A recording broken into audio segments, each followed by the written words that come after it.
I just remember that was my first open tournament ever. It was the World Championships, so everybody who competes was there.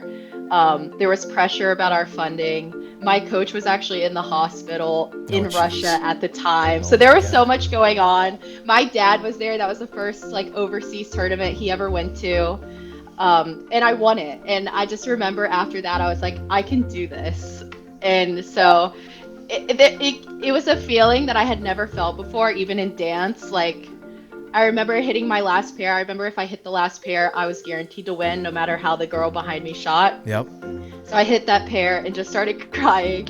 And it was my first time on the top of the podium as an open Team USA athlete. So to get my medal and watch my flag raise and listen to your national anthem, after that moment, I was hooked.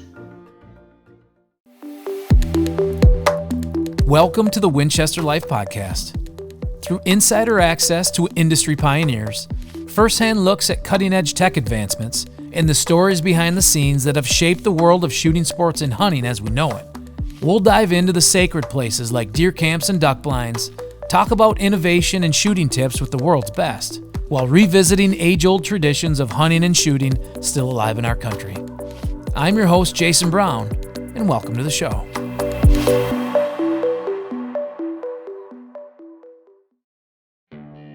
The Winchester Life Podcast is brought to you by Winchester Ammunition, Winchester Repeating Arms, Winchester Safes, White Flyer Targets, Folds of Honor, Birchwood Casey, Walkers, Winchester Pet, and Winchester Optics.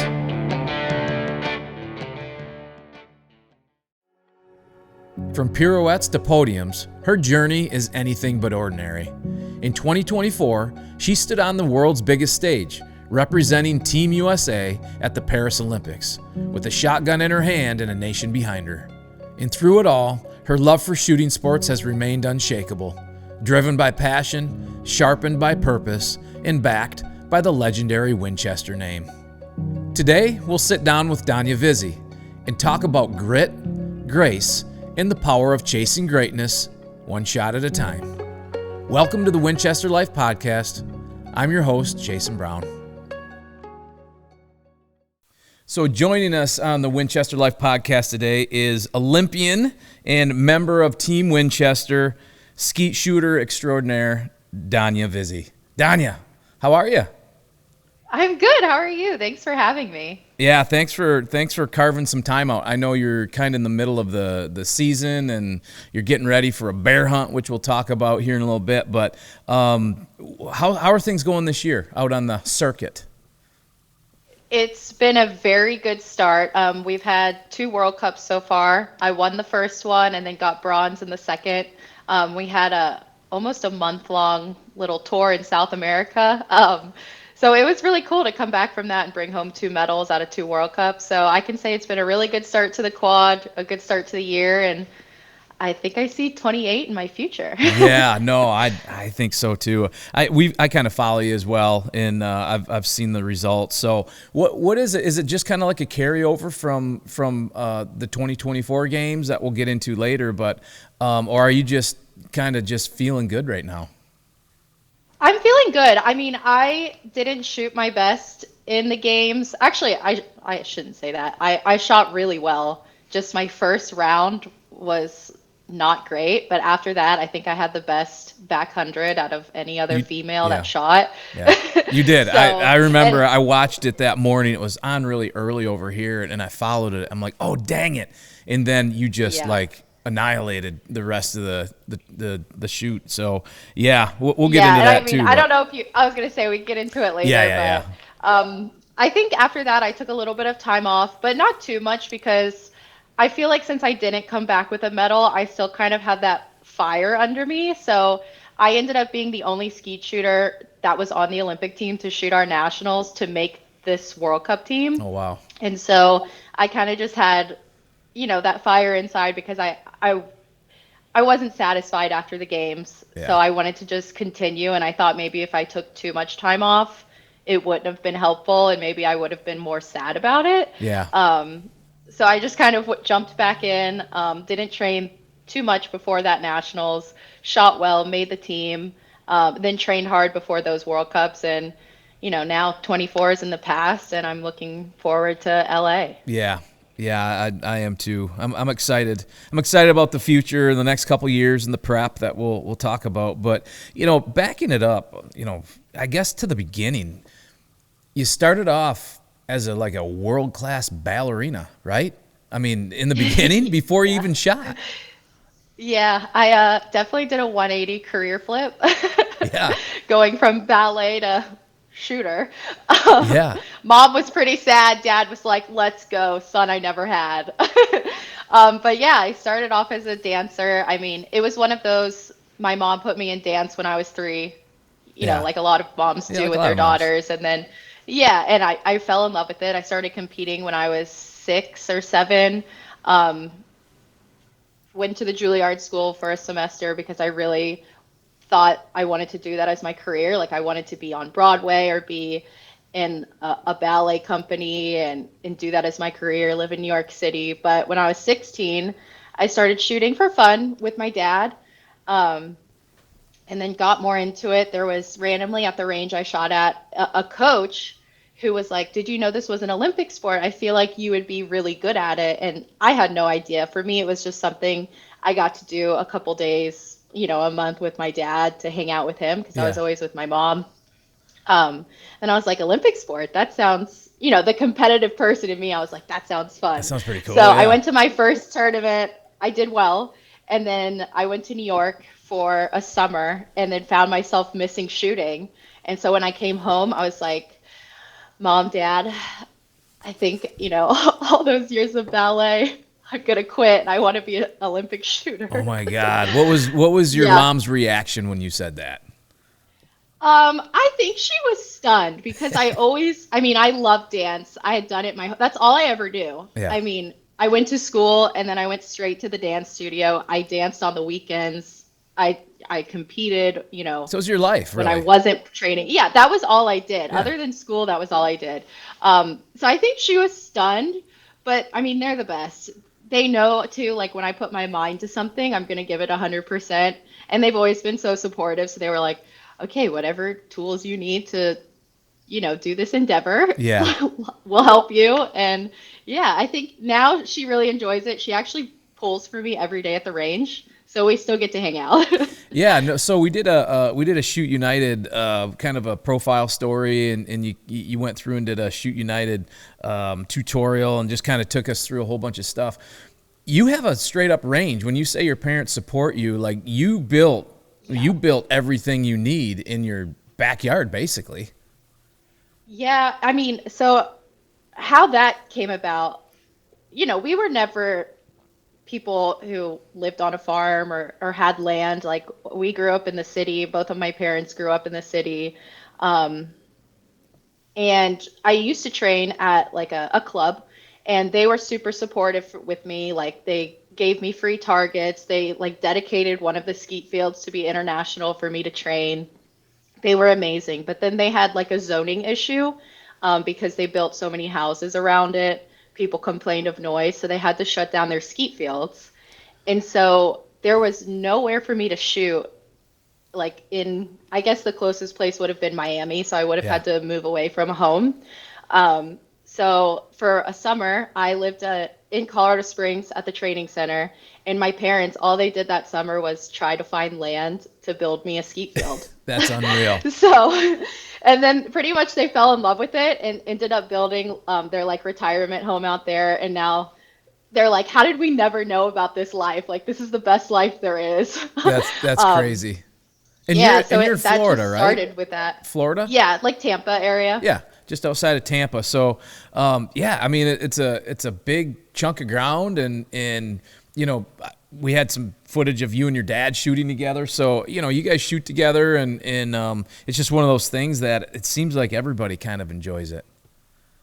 Yeah, and that's the beauty of the shooting sports too. Like when I danced, obviously I was the only person doing it. Like they could watch me, but that was it. But shooting, like I can go out there with my mom, my sister, nieces, nephews, my dad. Like it's just something that anybody of all ages can enjoy it. Yeah. And I think that's one of the most beautiful things about shooting and hunting and things like that. It's something you can pass down, whereas dance, you couldn't do that.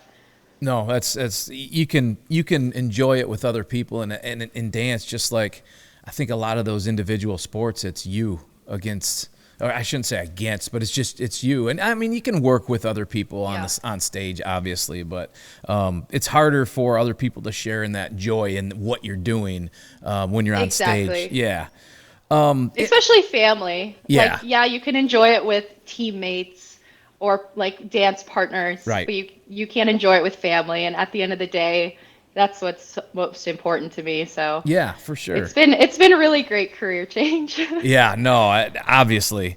So there are kind of, I guess, would you say there's similarities to dance and shooting, just with the movements and the rhythms, and would you say that?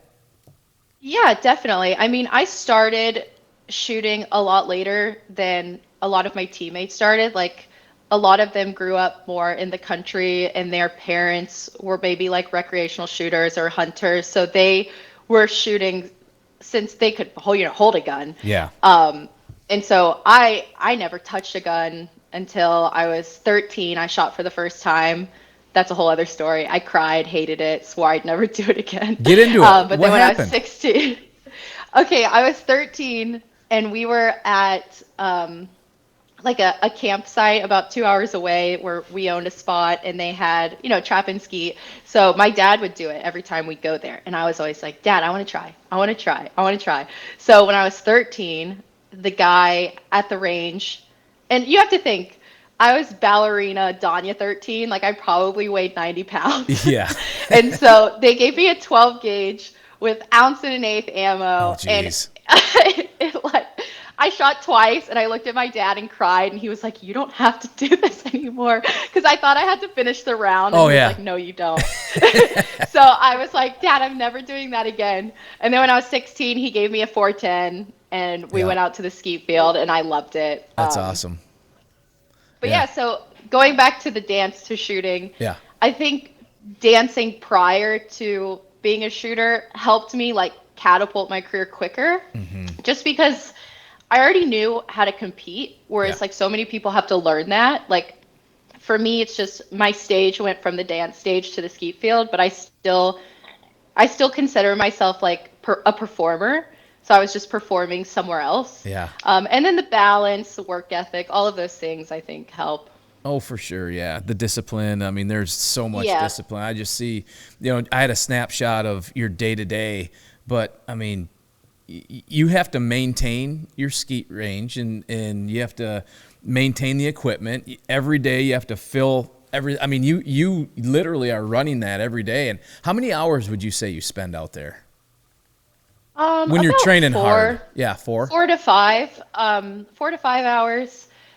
Just depending, like if I have a really good day and I don't feel like I need to work extra on things, maybe 4. But if I'm, missing on a couple of stations, then I'll, single those out and work on them a little bit extra. But I'd say between 4 and 5 a day. Yeah. But then if my coach is here, we're out there, 9 a.m. to 5 shooting all day with a 30-minute lunch break. So it just kind of depends. Yeah. So 9 to 5, set up, paint the picture. How do you set the day up? Like, what are you working on in the beginning? What are you working on in the end? Like, how's that work?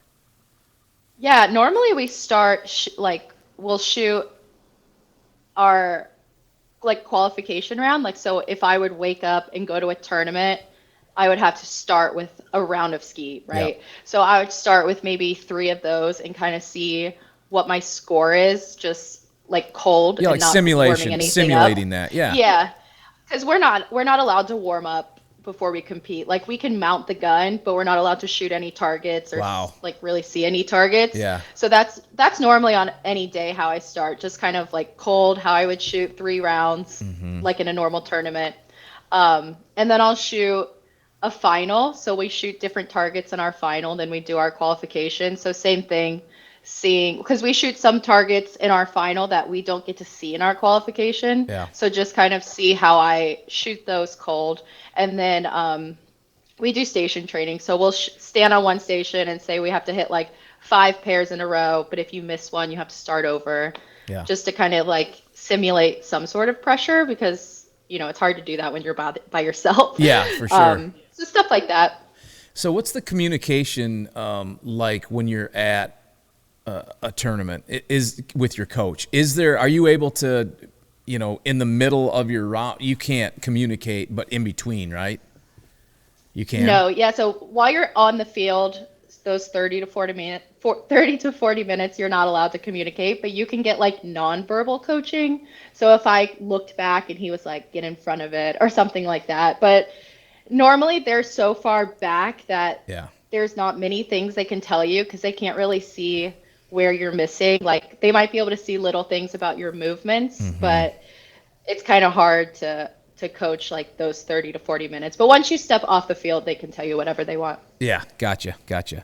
All right. So there had to be a turning point in your shooting career where you said, holy crap, like, I think I can compete. Like, was there an event or what was that like aha moment when you said, I can do this at a high level? I think so. I had in the beginning, like I had done a lot as a junior. I went to 3 junior world championships. I medaled in all 3 of them. I won in 2014. And so I feel like that kind of, because it was still, they were amazing athletes, right? But Yeah. I know it's still a junior category, but I was so new in the sport. I think that kind of told me, like, you can do this. But then in 2017, I made my first, it was the first year I wasn't able to compete as a junior anymore, but I made my first open world championship team. And I remember it was a really big tournament because it was the start of the quad, because it was in 17, and the US OPC was putting a lot of pressure on how we competed at that tournament, for our funding. So a lot of our funding was dependent on how like the Performance. US shooting team Yeah. did there. So I remember we actually did a training trip. It was in Moscow. We did a training trip to Moscow like a month prior and trained there for a week and then went back and I won. And I just remember that was my first open tournament ever. It was the World Championships. So everybody who competes was there. There was pressure about our funding. My coach was actually in the hospital in Oh, Russia geez. at the time. Oh So there my was so God. much going on. My dad was there. That was the first like overseas tournament he ever went to. And I won it. And I just remember after that, I was like, I can do this. Yeah. And so it was a feeling that I had never felt before, even in dance. Like, I remember hitting my last pair. I remember if I hit the last pair, I was guaranteed to win no matter how the girl behind me shot. Yep. So I hit that pair and just started crying. And it was my first time like on the top of the podium as like an open Team USA athlete. So to get my medal and watch my flag raise and listen to your national anthem, like after that moment, I was hooked. Yeah. And before that, I mean, a lot of people might not even really seen you as that type of a shooter, right? I mean, you just all of a sudden here you are and welcome to, skeet. Yes, yeah, because I was always kind of looked at as a junior. I was a really good junior, but I would like kind of medal in national things in the open category, but I wasn't like consistently, Yeah. a top 3. And so I remember I won that nationals. That was the selection match for that World Championships, and I think I had the new national record at that time. So I shot very well. So I just maintained that going into that World Championships, and it was pretty awesome. Yeah, that's awesome. So would you say that's maybe your most meaningful victory that you've ever had? 100%. Like even to this day, when I get down, I guess on myself, and I'm like, okay, why am I doing this? Or I have like bad days. I'll go watch that final again, and then I like will cry every time I Yeah, watch that's it. awesome. And then it's like I was there yesterday. I can like feel it again. So that's 100% the most meaningful victory for me. Yeah, that's so cool. That's so cool. So let's talk a little bit about 2024 in the Olympics. And I know that was obviously it's a huge moment to be part of the Olympic team and that whole thing. Like it's a legendary opportunity for an athlete. It's the top, it's the peak. Yeah. Talk about like, how do you even qualify for the Olympics? Yeah, it's kind of confusing. So I'll try to just make it as easy as possible. Yeah, But no, that's fine. so for a country to be able to compete at the Olympics, it's not just like, okay, every country gets 2 spots and you can send whoever you want. The country has to earn a spot in the Olympics. That's why like so few people shoot in it, right? So I think there was maybe like 30 women, 30 men, because that's like the max amount of placement they give out. So the first opportunity we had to win our quota, I won it at the CAT Games in Peru. And so that was a really cool moment because I had never won an Olympic quota before. So that was already huge to like bring that back to my country. So, I felt like, in a way you deserve to be the person that gets that spot. Yeah. But in most countries, if you win the quota, you go to the Olympics, right? That's like your quota. But in the US, we have like a whole other selection procedure, so it can be given to anybody else. So we had to shoot 2 national matches, and those scores put together make our Olympic team. So I ended up making our Olympic team and winning the quota, which was really cool. Yeah. That's awesome. But yeah, I mean that was my whole goal, was to become an Olympian, and then of course once you do that, you want to become a gold medalist. But it didn't happen for me this time, so It one didn't more. happen. Yeah, I mean, but that's what drives you, right? I mean, you already said Yeah. that those are the things. You're having an incredible season, and I think that'll keep you coming back. And I think, even talking to Kim Rohde, she had a similar path to the Olympics and her rise and everything, but some of the things she said that drove her the most were her failures. And 100%. I wouldn't consider being an Olympian's a failure, but on that stage, Yeah. it's a ton of pressure for everybody. Some people somehow navigate it differently, and one thing, it's the fine line in skeet shooting, and you know this better than anybody. It's so thin, and if, like you said, if you miss a pair, or like, explain when you stepped onto that. When it was time to shoot, what you felt like, one, being an Olympian, having that, flag on your chest. What did that mean? But also the weight of, it's going to start, I have to shoot in all these targets. They mean something. What was that like? Yeah. Yeah, it was crazy. And I had never shot with an audience, I guess, like that, but that really doesn't bother me because, like I said, in dance, I was so used to performing in front of thousands of people. Yeah. So that wasn't even the thing that bothered me. I think it was really hard for me because so they squad you randomly, and I was the first shot of the Olympic Games. Mm-hmm. I was the first person to shoot, first target out. So I think that kind of scared me. So Yeah. I missed on the first station, I missed 1, and then on the second station I missed 2, and then after that I got it together. So Yeah. I just think if maybe I wasn't the first one out, maybe if I was even the second one, For sure. I could have handled it better. I don't know. Like, it's always the what ifs, right? Yeah.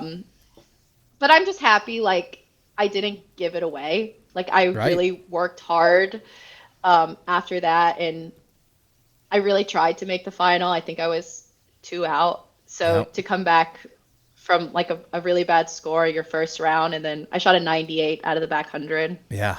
Which Just was to one of be, the best, like, right?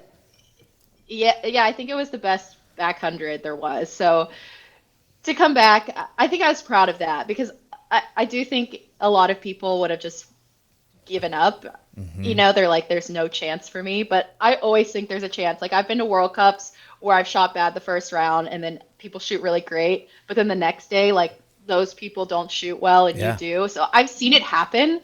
So I thought there could be a chance. I was close. Obviously, I was disappointed, but Yeah. I was happy. Like, I still placed in the top half even after Yes. bad first round. Yeah. Well, I mean, you live and you learn, right? And you're young and you've got years left in your shooting career. And So. I think too, like we were looking at the betting odds and everything before, and I forget, but I think it was like Sports Illustrated had me like winning silver or something. Oh, God. Don't and look so at that. somebody showed me that right before, and I'm like, oh gosh. Don't show me that stuff. I know. Yeah. And normally I don't even think that bothered me, but I'm just it's, looking back on it and reflecting it. I'm just like, well, maybe that was, part of it, or I don't know. You never know. It was, what an experience. I do think, oh yeah, it was the best experience of my life. Like getting off the plane, going to outfitting, like getting custom outfitted by Ralph Lauren and Nike, like all of that stuff, being part of the opening ceremonies, like walking next to all the basketball, like all these amazing people, and you are just all Team USA athletes. Like you are all the same on that boat. Like it was really, talk about the boat. I mean, there was a lot of, political drama with the opening, everything, but on that boat, you had the basketball team, you had LeBron, you had all these, what was going on the boat? I walked on the boat next to them. Like we were right next to the basketball team. Like we took pictures with like KD and all of them, and they were so nice, to all of us. And even though, we're just the shooting team, like we're not televised like they are. So it was pretty cool to just like all be the same in that moment. And I don't know, it was cool. But the opening ceremonies, I was getting texts like, are you watching this? But none of the athletes got to see it because we're like still floating down the river while all of that is happening. So we didn't get to really watch any of the opening ceremonies. But it was just pretty cool. It rained the whole time. It did. So we were all in ponchos and stuff.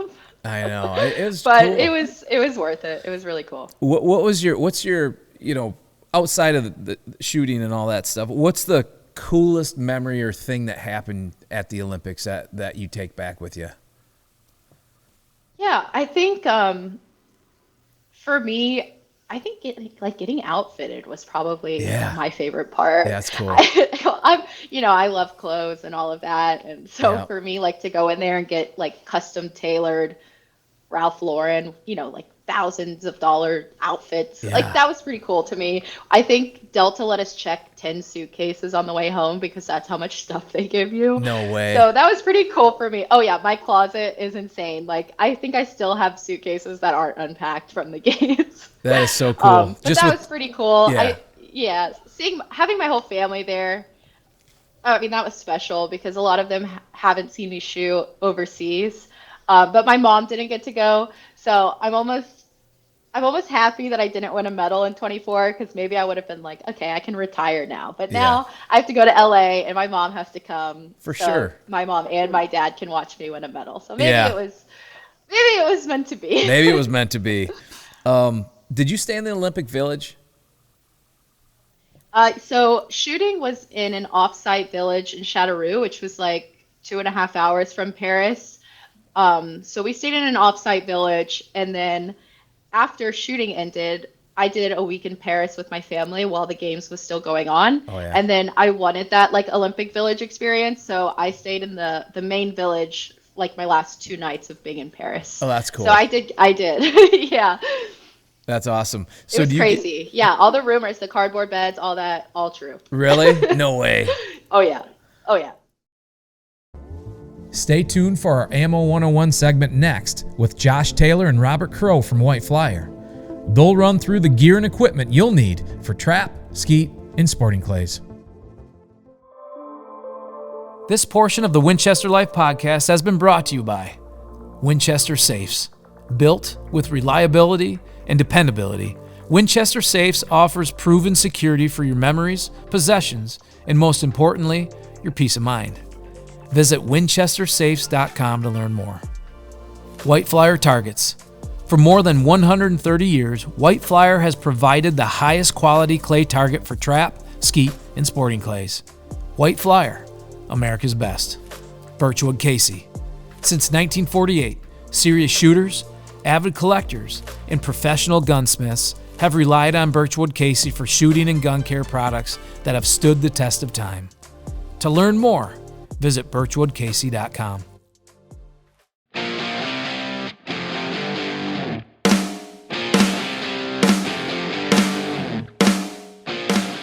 So before you go to your first trap, skeet, or sporting clay event, you might think, well, what type of equipment do I need?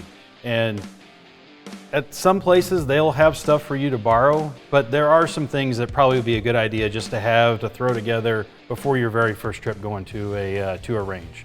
Robert, I'll kind of throw out some highlights and you can add to it and then talk them into detail. Shooting glasses. Safety is something that all the ranges are going to ask for. You have to have glasses. You're shooting a shotgun and you're shooting at targets that are flying in the air. You don't know if they're coming to you or away from you, so safety is always important. So some sort of a, doesn't have to be right out of the gate an expensive shooting glass, but some sort of a sunglasses, shooting glasses, and then hearing protection. Hearing protection is a must. All ranges are going to require you to have eye and ear protection. But beyond those two, Robert, what are some other equipment that you usually have in your range bag when you're going to the range? I like to have a comfortable shooting vest or a shooting pouch, something that you can kind of keep everything right there. You've got your ammo, if you need a lens cloth for your glasses, anything else, choke tubes maybe, that kind of thing. Back onto the shooting glasses, make sure that they're comfortable. There's lots of different glasses out there. They don't, like you said, they don't have to be the most expensive thing, but just make sure that they're comfortable. And when you mount a gun, that they feel comfortable, mounting a gun as well. They don't fog up on you. Right. Yep. So, and same thing with the earplugs. Make sure that, they stay in there. It's very important. You're gonna, when you get home, you wanna make sure that you can still hear well, and that you're not gonna hurt your hearing. Right. And as you progress through the games, your earplugs may go from the simple foam earplugs that you put into your ear, which are great. I mean, they have a very good safety rating. They're not, most people consider them cheap, but they're not. They've been around for a long time. They do a great job of protecting the sound from your ears. But then you may move up to molded earplugs, where you actually go to someone to have an actual mold of your ear and then they clean them up, which are fantastic. I like to use those. All the way up to, they have very fancy earmuffs now with electronics built into them to where you can actually hear and talk to each other, and the earmuffs shut off on the blast of it. And I know you mentioned shooting glasses. You don't have to have the most expensive one, but as you progress, you're going to want to move up to better glasses. It's just the nature of the beast. You want to hit on that as to why you would move up to a better set of shooting glasses? Yeah, so I mean, obviously the visibility of the target is the most important part of play target shooting. So you want to be able to see the target clearly. So having the different shades depending on what the background is and what the lighting conditions are is just an important thing. There's typically not one lens that's just gonna work for all conditions. Normally, our regular sunglasses, we wear the sunglasses no matter what's going on out there. But when you're shooting, you may start off on a sporting clays course that's out in the field where there's a lot of sunlight, open background, and one set of lenses looks great. And then you go into the woods and you start shooting in there, which is a little bit darker, and that same lens is just gonna make the target look a lot darker. So having a variety of that with you is a good thing. It's not necessary, but it's just something to keep in mind when you're heading to the range. It is. And look at some of the shooters that when you go to these events, see what glasses they use, see what lenses they use, talk to them about it. I know a lot of the top shooters, they're very open about telling you what color they're using, what darkness they're using. Ask them about, I know it's very challenging shooting off underneath the lights for the first time. If you do shoot in the evening time or get into a shoot-off situation, it's not going to be at daytime. It's going to be in the evening time, and there's a whole different set of lenses for shooting off at nighttime. So hit on the highlights. Get a good range bag, something that you can fit some stuff in. Be sure you have all your equipment. You can carry your ammo with it. A good shooting pouch, good shooting vest. Start out with some entry-level shooting glasses, maybe a couple different colors, some good earplugs, and then as you evolve and move through the game, or as you're a youngster starting, and as you grow up, your body changes, you get taller, and you can grow in the equipment and continue to build and develop that. So that's kind of the highlights for what you want for a good range bag and what you want to take to the range.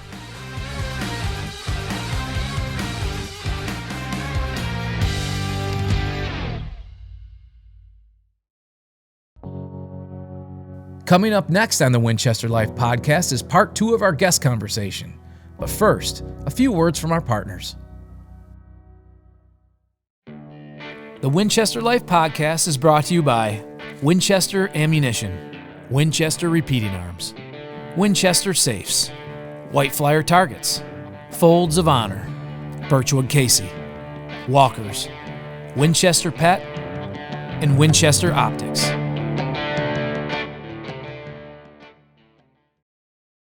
So do you get all access though? Like for anything like gymnastics or some of the big things like swimming or hoops? Like do you have a pass that gets you in any of that stuff? Yeah, so the athletes can get tickets, but like we can only get one. Yeah. So for those things, like it's hard to be able to get a second one to get like your parent or something in there with you. But yeah, we get to watch most of the things. I mean, I think I really wanted to go see equestrian because I was at Versailles and the venue just looked insane. Looked cool. But their last day of competing was our last day, so I didn't get to see it. Yeah. No, that was really cool. So talk about your setup with ammunition and everything for the games. And did you train with double A's the same way that like how did you what was your setup for training and for the games? Yeah, I mean, I've shot Winchester my entire career. Like even before I was like a Winchester athlete, I was shooting Winchester, so that's like what I bought. That's what the team used at the time. So I've trained with and competed with Winchester my entire career. But yes, I did get to shoot it in Paris. So I think it was kind of hard, but they did get ammo there. So I got to compete with what I train with. So that was awesome. Yeah. Is there a different explain the actual double A? What combination did you use with your shotgun and all that stuff? Yeah, so we shoot 24-gram 9s for skeet. So that's what I compete with and train with. So it's like just under 7/8 of an ounce.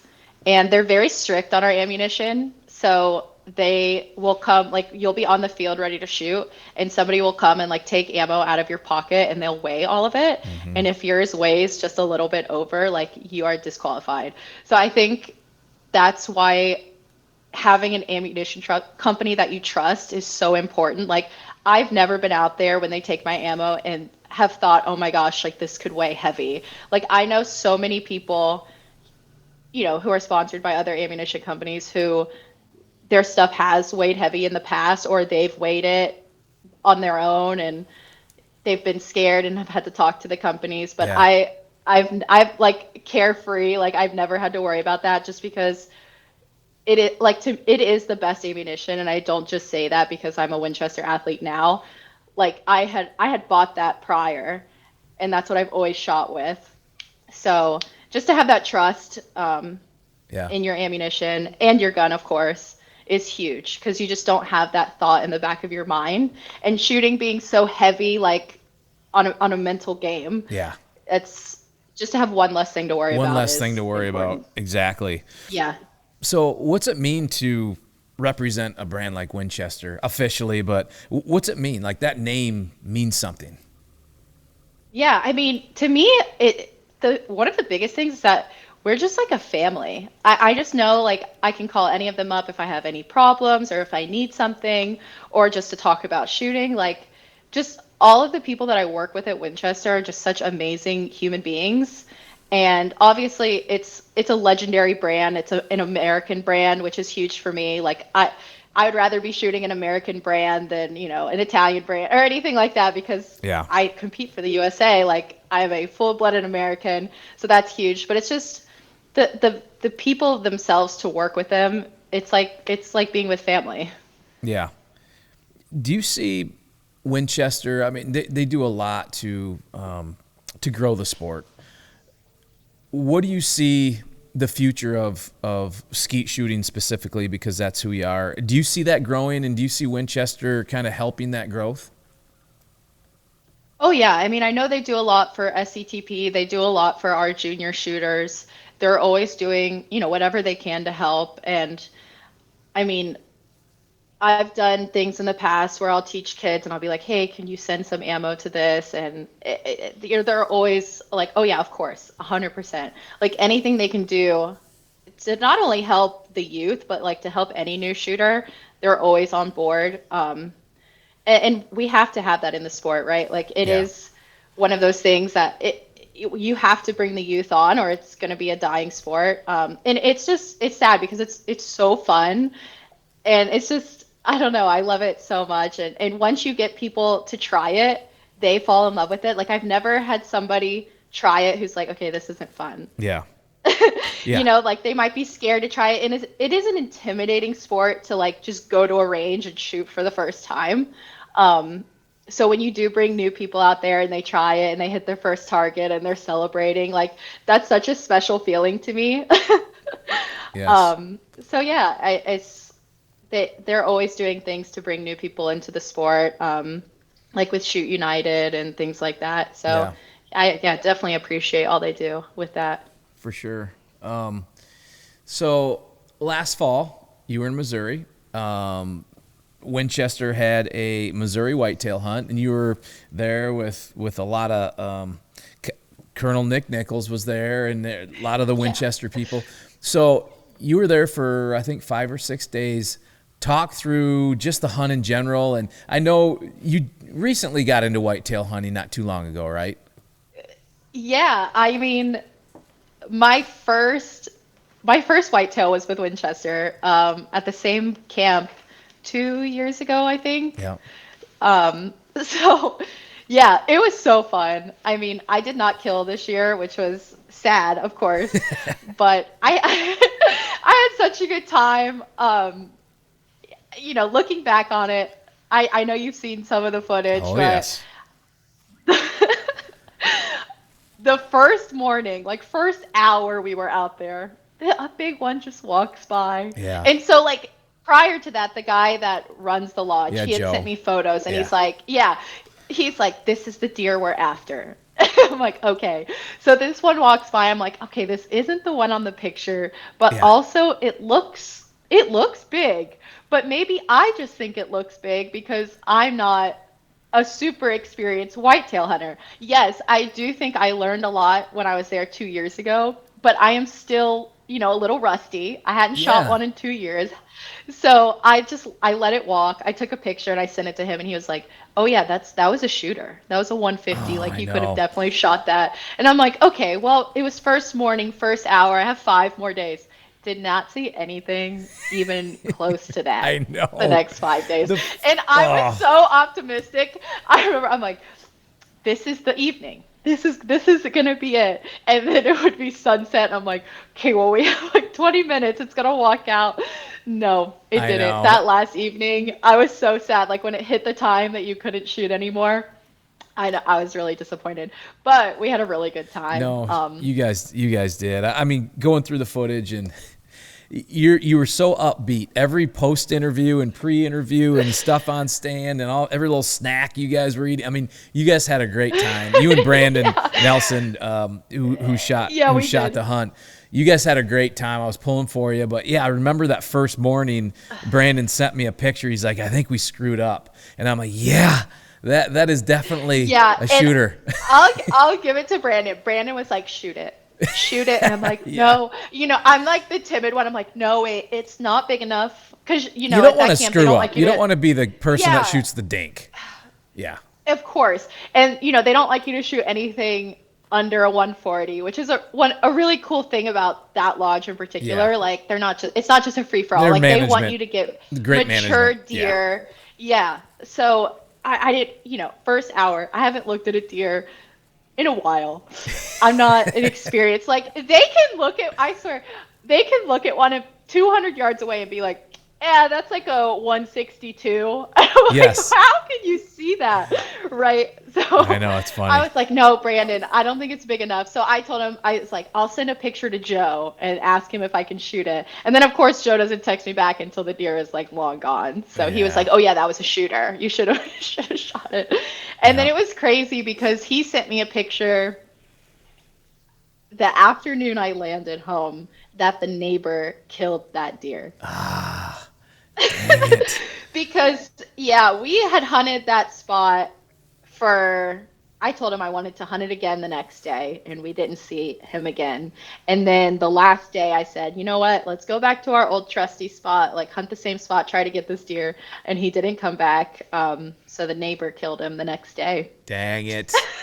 Yeah, I know. That's such a good chunk. I mean, there's a lot of ground there, but I've been on, I think, 4 or 5 different hunts there over the years. I've hunted there. I've filmed there. Oh, and it's so beautiful. Like all the different spots they have. Like you can't be unhappy hunting there, and even if you're not successful, like just being out there, it's just gorgeous land. Yeah. And luckily I had Brandon with me, so we could like talk a little bit. So Yeah, I wasn't just like bored in the stand alone. You guys had a good time. Lots of great footage. I was Yeah. I was pulling for you to connect, but Hey, so, maybe next year, maybe they'll bring me back because, I was unsuccessful. yeah, I hope so. So now coming up next week, your first bear hunt, right? Yeah. Where are you going? Yeah. Super excited. I'm going to New Brunswick, Canada. I've hunted there. Get a black bear. Yeah. Have you? How was Yes, it? It was cool. Are you flying in? I'm assuming. Yeah, we're flying into Bangor, Maine, and then driving. So it's probably what, 4 or 5 hours from Maine. It's a little bit. Yeah, it's cool. Yeah. I mean, I bet you I went 20 years ago. I think I went. Okay. Really cool setup. There's where we went is tons of dirt roads, and you're driving on dirt roads for it felt like 50 hour. You're driving an hour down dirt roads to get your spot, and the dirt roads are terrible dirt roads. But there are a lot of bears there, and it's a really cool spot. Yeah, I'm in a group message with some of the other people that are going, and I think maybe the guy who owns the lodge, I'm not sure, but he's been sending a lot of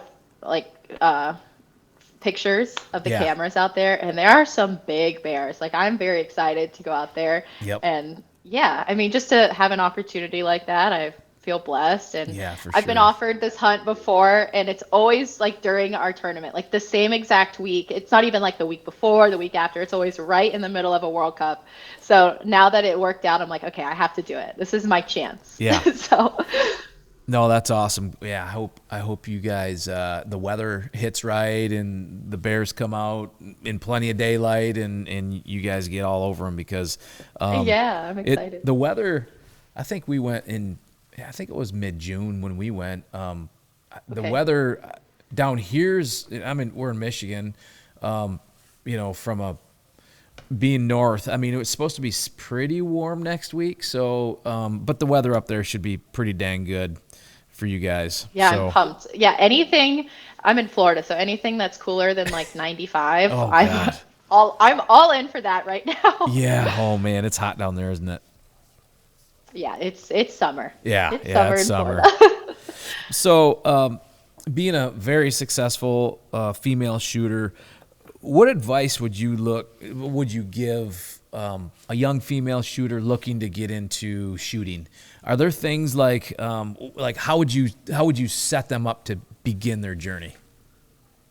Yeah, I mean, I think if they're trying to be competitive, one thing I always say is like just go shoot a competition, even if you don't feel confident that you're going to win. I mean, the learning experience, like learning how to compete is so different than training. Like I know so many people who can train and post big scores, but as soon as you get them on that competitive stage, it's like you're a whole different person out on the range. So my biggest tip to anybody who's trying to like get into competitions is to just go to one. And like, for example, our competitions are open to anybody. So anybody can come shoot them. You can shoot alongside the best athletes in the world because we have some of the best shooting athletes right here in the United States. So you get to meet them, like listen to their experiences. Everybody's so nice and so welcoming too. I mean, it's not something that you should be scared to do. Like if you see me at a tournament, come up and talk to me. You can ask me anything. I'm an open book. So I think for me, that's one of the biggest things. Is to just start competing, because the sooner you do that and the sooner you learn how to compete, the sooner you'll be, on the world stage or become an Olympian or anything like that. Yeah. Get on the right track. So, I mean, but you are totally you're a role model. And I mean, you were before you were an Olympian, obviously, but now even more, you're kind of, it kind of put you to here. Do you take that pretty seriously for the next generation of shooters? Oh, 100%. Yeah. I mean, I think if you talk to any of the juniors that are on our like junior national team, they'll tell you that most of the people on our national team are really great role models, and they're always there to help the juniors in any way possible. Um, and just, I mean, even help them in non-shooting related things, like how to work through different things at tournaments or how to work through jet lag, like just Yep. anything like that. I think most of our juniors have learned that they can talk to us about anything, and we've been able to travel with them, like sometimes like when they'll like make a open team and get to travel with the open team like here and there, so they learn a lot from us Yeah. doing that. So yeah, I definitely think it's something I take seriously. Yeah, and you talk about travel there. Like traveling is a huge part of what you guys do. Like, Yeah. how many cities international have you been to in your career? Do you even know? I don't know, I think we were counting, me and another girl on our team, and it was like 40 countries probably That's that we've wild. been to. It was like Yeah. something crazy. Yeah, we repeat a lot of countries, but still, like to say that you've been to 30, 40 countries Yeah. competing for the US, like it's pretty cool. Most people can't say that. So not only have I been able to like do what I love, but I've been able to see, so many different cultures and backgrounds and experience so many different things that like a normal person doesn't get to do in their That's right. lifetime. So shooting's been a blessing in more ways than one, for sure. Yeah.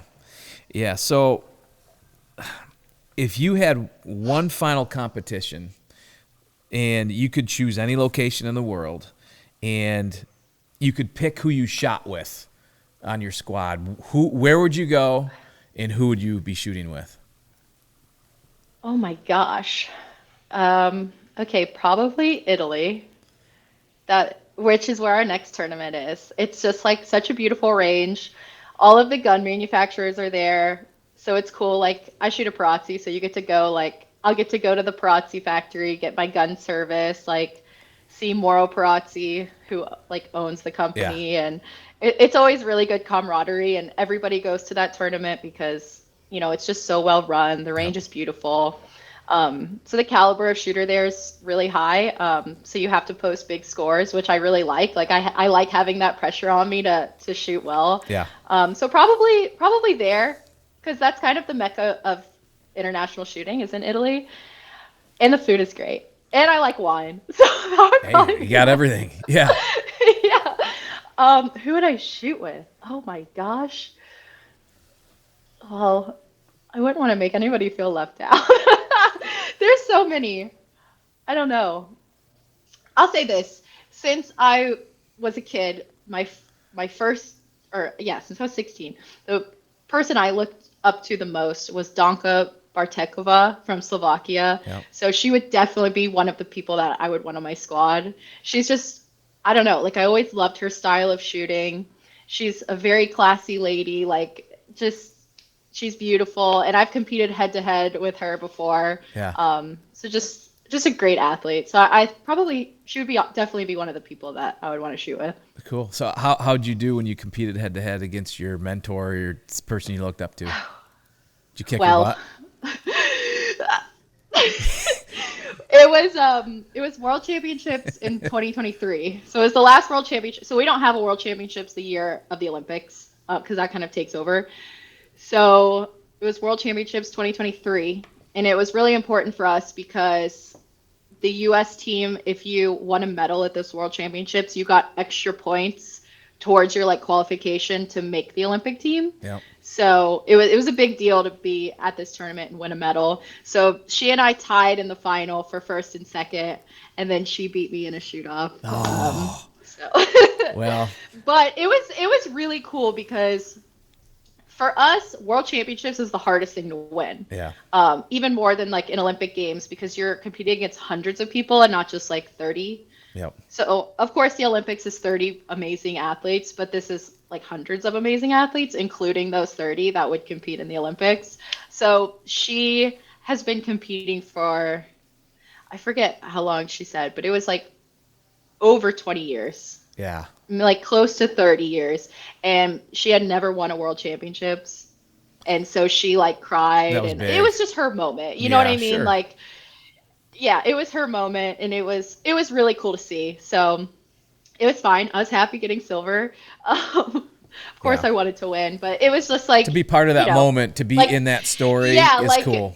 I knew. I was like, okay, God knew this was her moment, not mine. Like Yeah. I've had mine, and that this was hers, and I still got my extra points for the Olympic team, and all of it worked out. So That's yeah, awesome. it was fun. Yeah. Yeah. Well, good luck in New Brunswick. Thank you. Yeah. Hopefully next time you hear from me, I'll have a bear. Well, I'll be following. Are you going to post anything on your socials? Oh, of course. Yeah. All right, I'll follow you along there. And Dania, thank you so much for stopping in and chatting. It's been awesome. Thank you for having me. This was so fun. Thanks, Dania. Good luck the rest of the season, too. Thank you. Hey, thanks so much for listening to this week's show. Please make sure you click the follow button on your podcast apps so you never miss a new episode. This episode was produced by Aaron Cox and Jason Gilbertson, engineered by Jason Freer, directed by Chad Andrus, written and edited by Jason Brown, with behind-the-scenes photography by Kelsey Myers. I'm Jason Brown, and you've been listening to the Winchester Life Podcast. See you next time.